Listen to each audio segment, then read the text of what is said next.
we will be ripped to pieces. This is, H.G. Wells said in 1905, history is a race between education and catastrophe. And it is going to be a photo finish. If we end up a smear through the shale and nature concludes that intelligence is something never again to put into the hopper, then it will be an enormous tragedy because we didn't go down without a struggle. We have the technologies, the ideology, the compassion for each other, and caring world. We are not a lost cause yet, but we may end up a lost cause. And people then say, well, what should be done? The Tolstoyan question. What then should be done? Well, I came up through the whole Berkeley thing in the 60s and all that, and I'm very wary of hortatory political prescriptions for what should be done. I mean, we saw that the best impulses in Marxism turn into the most horrifyingly regimented and totalitarian societies. Goodwill is not enough. So what is to be done? I think the answer to this is not only nothing, but considerably less than nothing. And what I mean by that is that the real solutions to our problems lie in a series of negatives. Do not believe. Ideology has poisoned this planet. Ideology is bankrupt. It's a skin game. It's a shell game. It's only for Marx and Marx. It is beneath your dignity as a body to get mixed up in ideology. I mean, after all, where is it writ large that talking monkeys should understand the nature of being anyway? So belief is an incredible cop-out on intellectual truth-seeking, because belief precludes believing in its opposite. And so this is a self-limitation. You've become your own cop. And the ideologies of the 20th century are so shoddy and hobbled together or toxic to human values, they're not worth believing in anyway. So deconditioning ourselves from belief. Some people call it cynicism. I call it good sense. I'm not a cynical person, but I know shit from Shinola, and I don't expect people who don't to get a lot of respect from the rest of us. I mean, what does it mean if you're an optimist, and that means you can't proclaim the difference between boot polish and excreta? It's ridiculous. Okay, don't believe. The next thing which comes out of that and is an even stronger prohibition, don't follow. Following is a tasteless position to find yourself in. Pets follow, vice presidents follow, and bad acts follow. So, why follow? All of these gurus, geishas, roshis, and rishis are simply flim-flam artists. They've had thousands of years to get these cons together and run them on you. Believe me, I know. I'm a recovering Catholic. You have to fight your way free of belief, and then do not follow. Do not follow. It's an obsolete, tasteless thing, and there's no human dignity in it whatsoever. Then a harder one, a more radical one, the one that might get me shot. Do not, in some profoundly metaphysical sense, consume. Do not consume. For obvious reasons, and then not so obvious reasons. The obvious reasons are that the fetish for objects made of matter is wrecking the planet. If everybody on Earth had what the people in the front row here have, there wouldn't be enough metal, glass, plastic, and petroleum in the planet to provide that kind of lifestyle to the billions of people who now aspire it. None of this stuff brings happiness anyway. I recently had the experience of having my 75 Ford Granada blow up on me in the middle of the night. And so I had to buy a new car. So I went down a year and up a brand, and I got a 74 BMW. And it cost me $2,000. And I guarantee you, once you have the little thing on the steering wheel, the quaternity sign, you don't need the $90,000 model. What we should all do is buy antiques. Don't consume anything which hasn't already been made. It's a lot of shit that's been made. It's all over the place. I see it in Manhattan going for a bundle. What we need to do, you see, is retool our values so that what is new is odious, tasteless, déclassé, embarrassing, and not to be found in the better homes.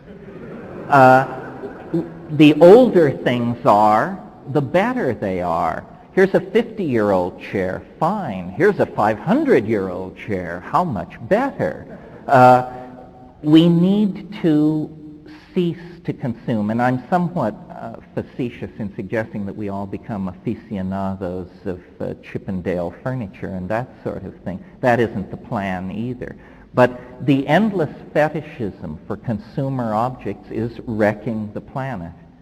And then finally, well, no, not finally, there's one after this, but another negative, and this is a slightly more difficult to follow, requires a little cogitation.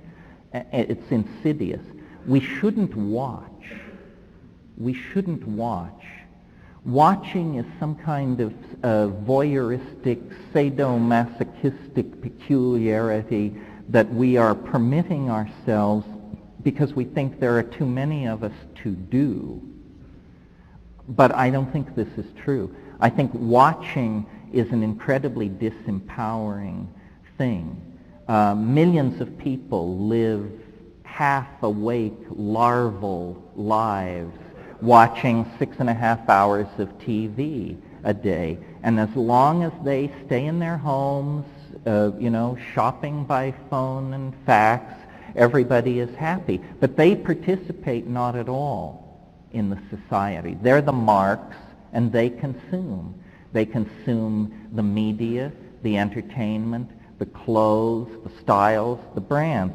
They are the morons who are keeping this system running. And I assume that largely the people here tonight are not. We're the people who grind out all this stuff. I mean, I feel I do this. I write books. I produce ideas. They are grist for the marketplace.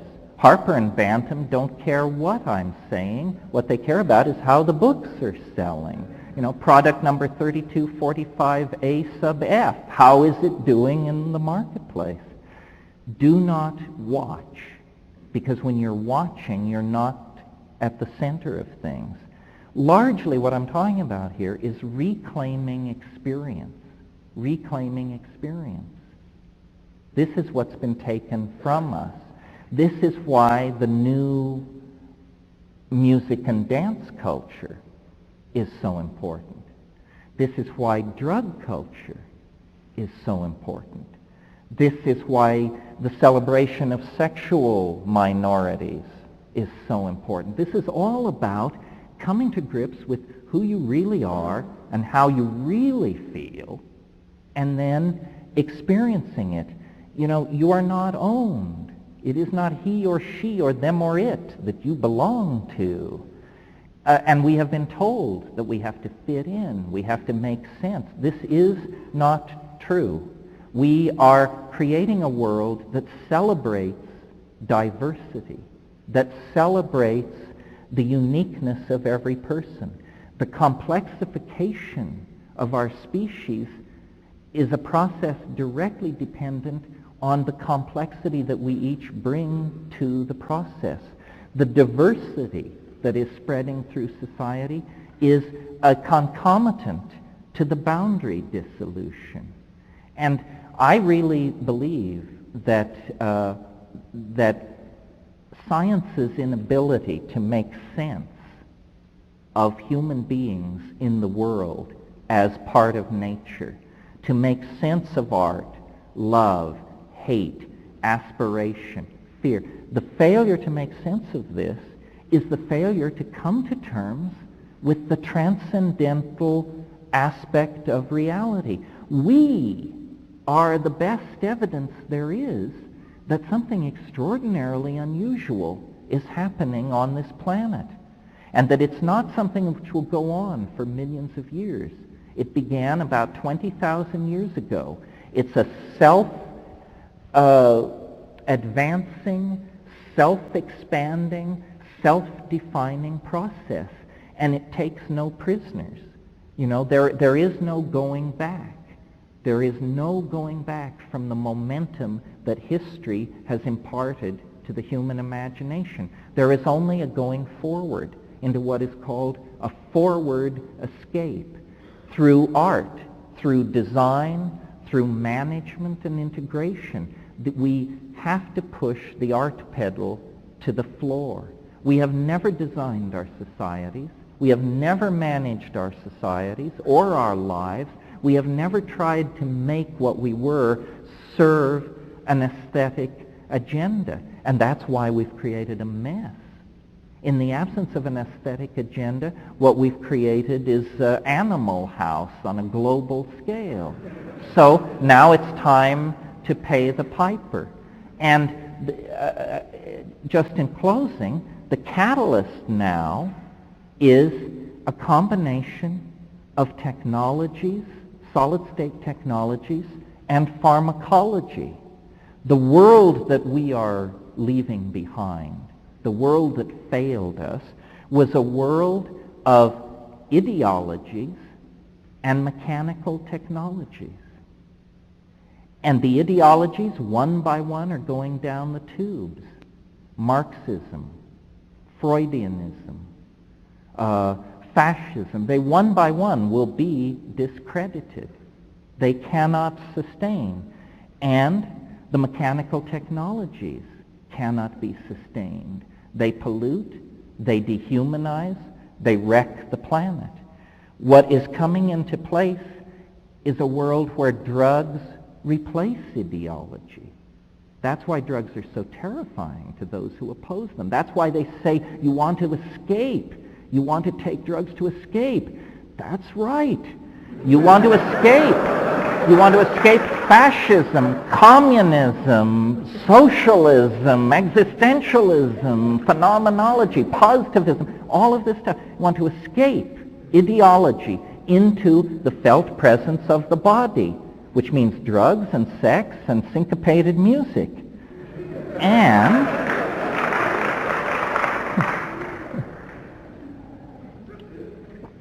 And parallel to this development and happening in different sectors of society is the hardwiring of our imaginations, the building of databases that we can access instantaneously that make the human past co-present with the now. The boundary dissolution that I'm talking about includes the division between past, present, and future. This is what it means to end Newtonian time. It means that the past, the present, and the future become a coextensive domain where everyone then awakens to the fact, which was always there to be observed, that there is not simply one past. There is nothing called the past. I have a past, you have a past. It's not the same past. Consequently, the futures we are going to are different. We create our own realities as a species and as an individual. And so what we are passing through here in the now, in this lecture, in the 20th century, is a moment of of community. A gam, as Melville would say. A gam is where two sailing ships, two whaling ships meet at sea. That's what we have here, a gam, a moment of dialogue. And then we will each go back to our own private Idahos. But the thing to take back to those private Idahos is the awareness that human history secures the central importance of human beings. We are part of a universal adventure. What happens to us decrees the fate of a vast set of universal processes and circumstances. We are not ephemeral, irrelevant to each other or to the greater whole. This is the truth of psychedelics that Aboriginal societies have always known, and it's the truth that we had to sacrifice in order to make the prodigal journey into matter. But the prodigal journey into matter has now been concluded. We've found the top quark, we've shut down the super collider. Now we need to go back to the problems of the human soul. And there isn't much time, but the tools that have been put into our hands are the most powerful tools there have ever been. The Gaian connection into the vegetable mind of the planet that we are trying to mirror and hardwire on a human scale. Nature is full of interest and affection for humanity. It's up to us to discover that humanity in ourselves, because we have gone so sour along the rational path, and connect it up with the rest of nature.